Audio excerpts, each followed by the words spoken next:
So building a group in Last Days will always revolve around one person, the leader. As I went through and sort of watched my bajillion zombie movie collection again when I was redesigning this book, the thing that comes out in every single zombie movie is that one person steps up and defines who a group is, how they act, and how they try and survive the zombie apocalypse.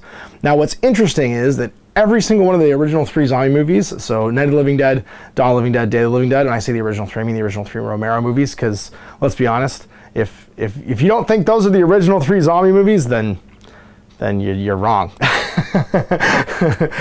All 3 of the leaders in those groups of survivors had a very different way of looking at the world, and that populated sort of how everything went down throughout the course of the film.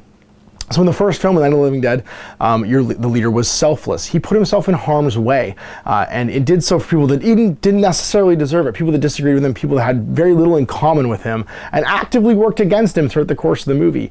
But he would throw himself into the fire, try and fight the zombies, and try and save everyone. In Dawn of the Dead, the second film, the leader was trained, the SWAT officer who took charge and sort of took control of everything. He was a highly trained individual, but ultimately his undoing was he couldn't adapt to the new world. And at the end of the film, he's overrun by people who are more adaptable and less sort of like adherent to the rules of engagement, basically, that he always tried to follow, and that undid him. So he saw value only in things that were sort of like built around in his training. He was very rigid and uncompromising in how he looked at the world. And then finally, the base commander in Day of the Living Dead is selfish. He sees everyone around him as a way of surviving the zombie apocalypse, and he'll put them in between him and the zombies. And that is the sort of like the third outlook that the leaders can have in the game. So when I was writing the game, the first step that you would do when you were building a group in Last Days was decide who your leader was and how he saw the world. And that would then define your group from then on. So you pick your leader. My recommendation, like my design note here, is pick the model you like the most. If there's a really cool miniature in your miniature collection, and we can talk about miniatures in the previous video, so if you haven't watched that, you can go one up in the playlist in the future, and see that sort of like discussion on where you can maybe find some models you like. But pick one who's suitably impressive and think about, well, what does this guy look like? Does he look like he's trained? Does he look like he's selfless? Is he like the everyday hero? Or is he, a merciless thug? Is he sort of like a big bad goon, kind of a Negan type if we're talking about The Walking Dead? And have that drive sort of like how you pick your leader. Now, there are consequences to this, of course, and that's who's going to be in a group with him.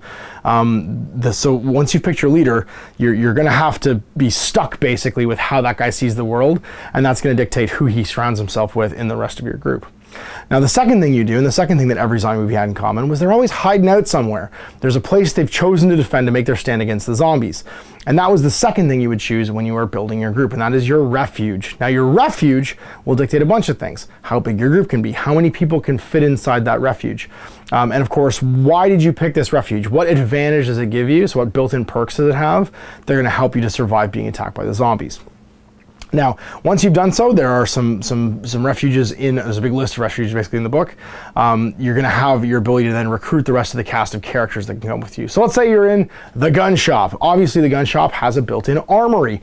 It also has reinforced windows because it's a gun shop. It's not going to want to be robbed. And those two advantages are great when you're thinking about in-game. The gun shop allows you to re-roll failed ammo checks if you have somebody work the armory as they go and sort ammunition and make sure all the right bullets and all the right clips are with all the right guns, which, to be honest, is a lot more work than you think it is and hard to do on the fly for people who maybe never fired a gun before in the zombie apocalypse. And of course, the reinforced windows help to defend against zombie attacks. They're just as good at keeping zombies out as they are people, and means that at the end of every game, when you have to fight off and basically try and like keep the zombies from getting into your refuge, it's a little bit easier to defend that place. Now, the trade-off, of course, there's not a lot of room. It only has room for 6 people, and it only has 3 empty rooms that you can build new perks into. So that's something you have to balance. Do I want to go there, or do I want to maybe move into the farmhouse that has a lot more room, has a built-in perk of a garden, which can give me resource points that I can use to feed people, and extra scavenge points I can trade that stuff too, and a bit more room to actually build into as well. It has more open rooms that I can build stuff into.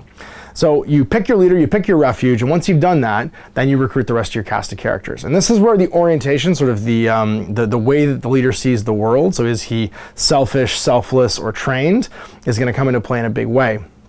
You can have as many other characters, and there's a huge rogues gallery of characters basically in the game, that share your belief system as you want. So you can have as many selfless, if you're the everyday hero, as many selfless people in your group as you want.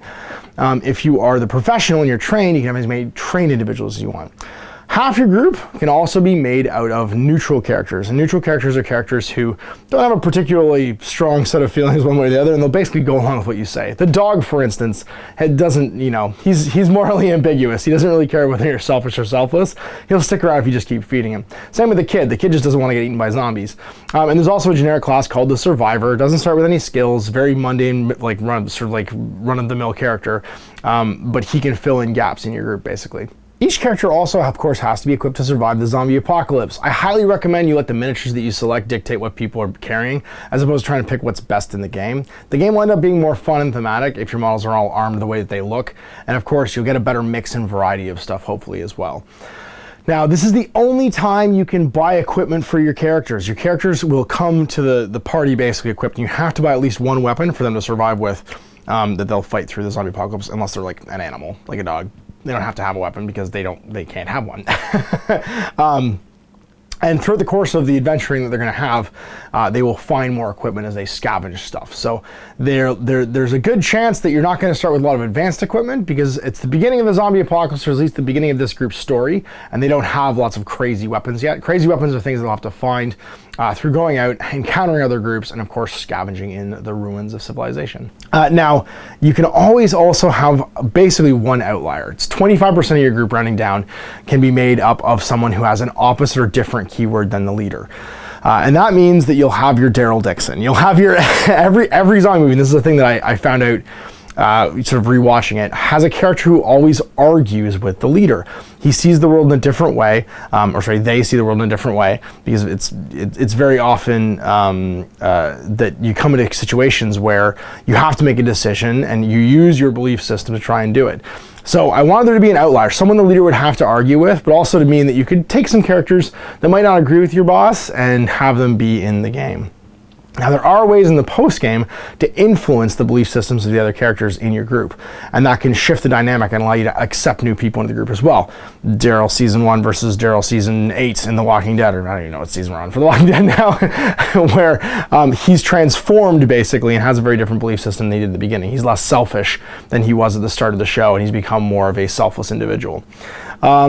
And so now that you've got your cast of characters selected, it's ready to play your first game. So we'll talk now about the first game that you can set up and play in the next video. Of course, to the future, you can click one down below in the video description. Otherwise, we'll see you tomorrow for that.